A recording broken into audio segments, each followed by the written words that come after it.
ٹھیک ہے. تو اللہ تعالیٰ نے ہو سکتا ہے کہ اس ٹائم پہ پاکیزگی عطا کی بھی ہو، لیکن جو اس کے اوپر آگے جو ہے وہ سمجھے کہ غرور کرے، غرور والی بات یہ ہے نا کہ اپنے آپ کو کچھ سمجھنا شروع کر دینا، تو اس کے اندر آ کے جو ہے وہ باتیں اس طرح کی کرنا شروع کر دے کہ لوگوں کو لگے کہ یار یہ کس طرح کی باتیں کر رہا ہے. ٹھیک ہے. تو اس میں کیا ہے کہ اللہ تعالیٰ اسے واپس بھی لے سکتے ہیں. اگر دے دیا تو وہ امانت کے طور پہ دیا، جیسے پوری زندگی امانت ہے. زندگی میں جتنی بھی اللہ تعالیٰ نے نعمتیں دی ہوئی ہیں، جتنا بھی رزق دیا ہوا ہے، وہ سب کچھ ہی امانت ہے. اسی رزق کے اندر یہ پاکیزگی بھی آتی ہے، اللہ نے دی ہے نا. پاکیزگی کا مطلب کیا ہے کہ اللہ تعالیٰ نے اگر فرض کریں کہ وہ جو ہے نا کوئی ایسی صلاحیت دے دی کہ ہم جو نیک کام کرنے لگ گئے، یا اللہ تعالیٰ نے ایسی کوئی صلاحیت دے دی کہ ہمارا رتبہ اللہ تعالیٰ نے دوسروں سے بلند کر دیا، یہ سب چیزیں اللہ کی دین ہے.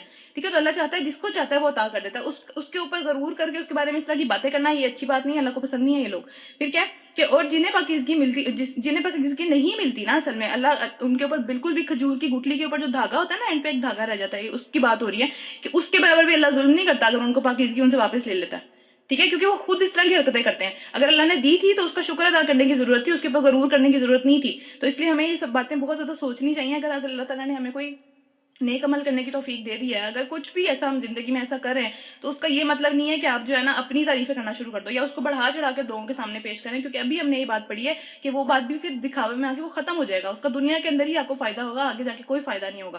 ٹھیک ہے. تو آگے چلتے ہیں. اللہ تعالیٰ خود ہی یہ بات اللہ تعالیٰ کہہ رہے ہیں کہ کھجور کی گٹلی کے اوپر جو کھانے کے بعد ایک دھاگا سا بچ جاتا ہے نا، اس کے برابر بھی اس میں ظلم اللہ تعالیٰ نے نہیں کیا، وہ ان کی حرکتوں کی وجہ سے ہوا ان کے ساتھ. پھر کیا ہے کہ دیکھو تو صحیح اللہ تعالیٰ پر کتنے جھوٹ بولتے ہیں. اور اس کے بعد کیا ہے کہ سریحن گناہ گار ہونے کے لیے یہ ایک ہی گناہ کافی ہے. یہ جو گناہ ہے نا جس کی یہاں بات ہو رہی ہے، اپنا ہی ہر وقت اپنی ہی باتیں کرتے رہنا، یا میں ایسا ہوں، میں ایسا ہوں، میں ایسے یہ کرتا ہوں، میں وہ کرتا ہوں، جو بھی. ٹھیک ہے. اللہ کہہ رہے ہیں کہ کھلا بڑے سے بڑا گناہ گار ہونے کے لیے صرف ایک یہ گناہ کافی ہے کہ کوئی اگر یہ گناہ کر جائے. ٹھیک ہے. تو اس سے اتنا بچنے کی ضرورت ہے، یہ ساری چیزوں کو ختم کر دے گا. اپنی جو سمجھنے کہ اپنی ہر وقت اپنی ہی باتیں کرتے رہنا، یا اپنے آپ کو کچھ سمجھنا، یا اگر کوئی نیک کام بھی کر رہے ہیں اس کے اوپر بھی جو ہے وہ اپنے آپ کو کچھ سمجھنا اللہ تعالیٰ کی دینا ہے. اللہ تعالیٰ جس کو چاہتا ہے دیتا ہے، جس سے چاہتا ہے واپس لے لیتا ہے. یہ ہمارا کچھ نہیں ہے اس کے اندر. ہمیں صرف دعا مانگنی ہے کہ اللہ تعالیٰ ہمیں اس راستے پہ رکھیں جس میں ہم چل پڑے. ٹھیک ہے. تو آگے چلتے ہیں. رکو یہاں ختم ہو رہا ہے. 7واں 8ویں رکو سے ہم انشاءاللہ آگے چلیں گے. کیا تم نے ان لوگوں کو نہیں دیکھا جنہیں کتاب کے علم میں سے کچھ حصہ دیا گیا تھا؟ یعنی اہل کتاب کی بات ہو رہی ہے. پھر کہ اہل کتاب میں کون کون آتے ہیں؟ یہود اور عیسائی دونوں آتے ہیں، دونوں کو کتاب کا حصہ دیا گیا. اور ان کا حال یہ ہے کہ وہ جادو ٹونے کا، اور جو کفار ہیں یا جو طاغوت بیسیکلی کہتے ہیں، شیاطین کو کہتے ہیں. ٹھیک ہے. تو فرسٹ آف آل کیا کہ وہ جادو ٹونے کا کام کرتے ہیں، اور اس کے بعد شیاطین کو بھی مانتے ہیں. پھر کیا ہے اور کافروں کے متعلق یہ کہتے ہیں، یعنی یہ کافروں کے متعلق کا مطلب ہے کہ اہل جو مکہ تھے جن کے پاس کوئی کتاب نہیں تھی، جو کہ کفر میں پڑے ہوئے تھے، شرک میں پڑے ہوئے تھے، ان کے متعلق یہ کہتے ہیں کہ ایمان لانے والوں سے تو بہتر یہ لوگ ہیں، یہ لوگ سیدھے راستے پہ ہیں، ایمان لانے والے تو بہت ہی بھٹک گئے. یعنی اللہ تعالیٰ نے جن کو کتاب دی ہوئی تھی، جن کو پتا تھا کہ سارے احکامات اللہ تعالیٰ کی طرف سے آ رہے ہیں، ان لوگوں نے یہ بات کی کہ اللہ تعالیٰ کا زیادہ عنایت، اللہ تعالیٰ کی طرف سے زیادہ ہدایت پہ پتا کون ہے؟ وہ لوگ ہیں جو شرک کر رہے ہیں. مطلب کتنی بڑی بات ہے، یہ کس قدر بڑی بات انہوں نے کر دی. پھر کیا ایسے ہی لوگ ہیں جن کے اوپر اللہ تعالیٰ کی لعنت ہے. یعنی لعنت کے اور جس پر اللہ تعالیٰ لعنت کر دے پھر اس کا تم کوئی بھی مددگار نہیں پاؤ گے.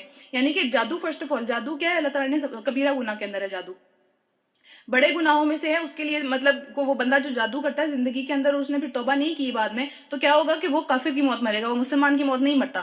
ٹھیک ہے. اس کا آخرت میں کوئی بھی حصہ نہیں ہے. تو اللہ تعالیٰ کی ان ایسے لوگوں پہ لعنت ہے جو جادو کے ذریعے سے اپنے مسئلے حل کرنے کی کوشش کرتے ہیں. ٹھیک ہے. تو کیونکہ کیا ہے کہ اللہ تعالیٰ اس کو ایک مسئلے سے نکال دے گا، وہ دوسرے مسئلے میں پڑ جائے گا، پھر تیسرے مسئلے میں پڑے گا. جس کے اوپر اللہ کی لعنت ہے وہ کبھی خوش نہیں رہ سکتا اس دنیا کے اندر. ان کو اور زیادہ کچھ مسائل کے اندر وہ پڑتے رہیں گے، اور ان کا کوئی بھی مددگار اس دنیا میں بھی نہیں ہوگا سوائے شیاطین کے، جن سے وہ مدد مانگ مانگ کے جادو کرے. پھر کیا ہے کہ کیا حکومت میں ان کا بھی کوئی حصہ ہے؟ وہ یہ بات پوچھتے ہیں کہ کیا حکومت میں اگر ان کا کوئی حصہ ہوتا تو کیا ہوتا؟ اللہ تعالیٰ کہہ رہے ہیں اگر تم لوگوں کو حکومت دی جاتی، دنیا کے اندر کوئی بھی اتھارٹی تم لوگوں کو دی جاتی، تو کیا ہوتا کہ دوسروں کو ایک پھوٹی کوڑی بھی نہ دیتے. یہاں بھی جو لفظ استعمال ہوا ہے کھجور کے اس کے برابر ہوا ہے. کھجور کے اندر جو ایک چھوٹا سا ہول ہوتا ہے نا، اس کے برابر وہ بات ہوئی ہے کہ وہ اتنی بھی چیز جو ہے وہ دوسروں کو نہ دیتے. ٹھیک ہے.